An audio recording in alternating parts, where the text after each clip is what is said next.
Hey, what's up? I'm blind reacting to this video, and I don't know what I'm getting myself into. These guys just picked the video for me, so wish me luck.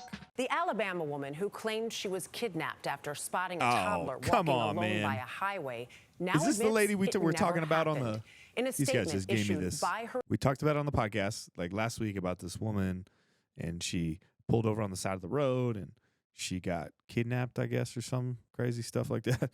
Headline reads, missing Alabama woman Carlee Russell returned home on foot after vanishing for 2 days. What are some of the conversations maybe that you have with your daughters in terms of, or maybe will have that? I mean, unfortunately, we have had to have some of those conversations. Unfortunately, in America, we think sometimes that those things can't happen to us, can't happen here. But they very much so can. I think more than anything, it gives us an opportunity to say, hey, young people, pay attention. Those of you who are exposed or vulnerable, like, just understand the world is in a different spot right now. Turns out it's all made up. I saw this. She was Googling like how to do a Amber Alert. Carlee Russell said she lied to police about the whole thing. It comes less than a week after investigators said they couldn't corroborate any part of Russell's story. Our national correspondent, Jerika Duncan, has more. There is a kid just walking by their kind cell. of mental health? Okay, like a toddler, she's got some issues. Like maybe like 3 or 4. Shortly after that 911 call, Hoover police in Alabama reported Carlee Russell had disappeared. 49 hours later, she showed up at home and told investigators she had been abducted. This is why you guys can't believe everything you see on the internet, right? Us included. She claimed that the man then picked her up and she screamed.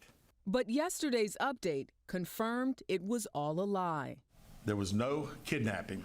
Chief Nicholas Durzes read a statement from Russell's attorney. My client apologizes for her actions to this community, the volunteers who were searching for her, to the Hoover Police Department and other agencies as well, as to her friends and family. When the story made national headlines, social media was abuzz with comments from people who were encouraged by the attention a missing black woman's case was receiving. Volunteers and police are fanning out across the Birmingham area.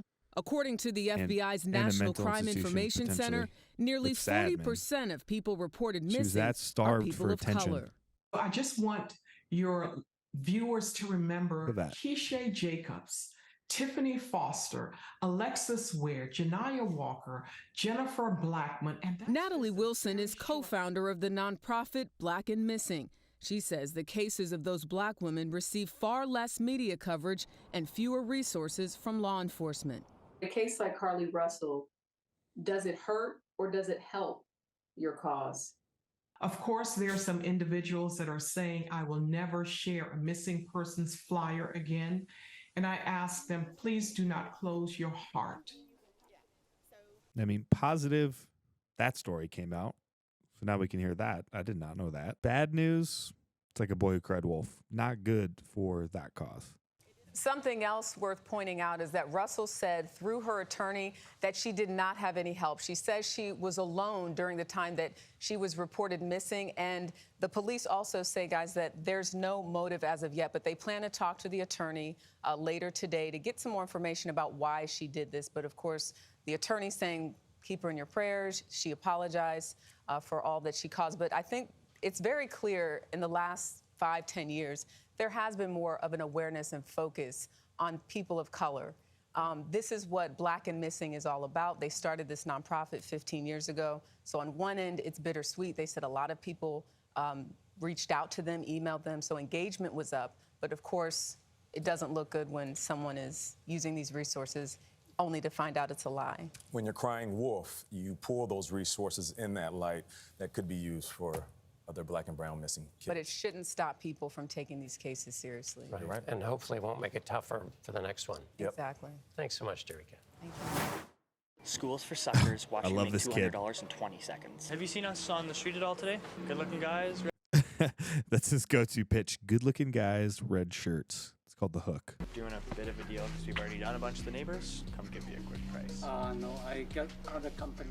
Most people do, sir. We're just doing a bit I more love for this a because I bit less wish to give you my every price, that way you know you're getting a young good deal. entrepreneur I love the double deck would setup watch back this there. It's usually because that's $249. sales Sometimes right just there. $190. He went up, gave his initial pitch, got denied, and most people would just like shut down right there.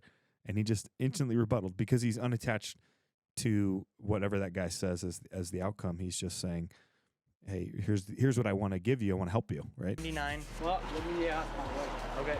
No, she doesn't want to do it. Kind of like a price thing, or is it more like a value thing? She said she will not do it Boom. this year. At the end of the day, everyone just kind of wants to enjoy their home for the super nice months that we do have this weather. I'd like all the neighbors to just drive by and see how hard we're working. Why don't I just take off $50, or we'll call it $149.50. Let me talk to her. Okay. She's the boss. I hear ya. Okay. She said 149. Okay. Sounds good. He wants And we'll to have do the it. crew over- So in sales, you got to know if you're talking to the cheerleader or if you're talking to the decision maker. And he's clearly the cheerleader. His wife calls the shots as it relates to making money decisions, or he's just using it as a distraction technique to like go think about it while he comes back and says, "Oh, that's a pretty good price." Get some sales experience if you want to be an entrepreneur.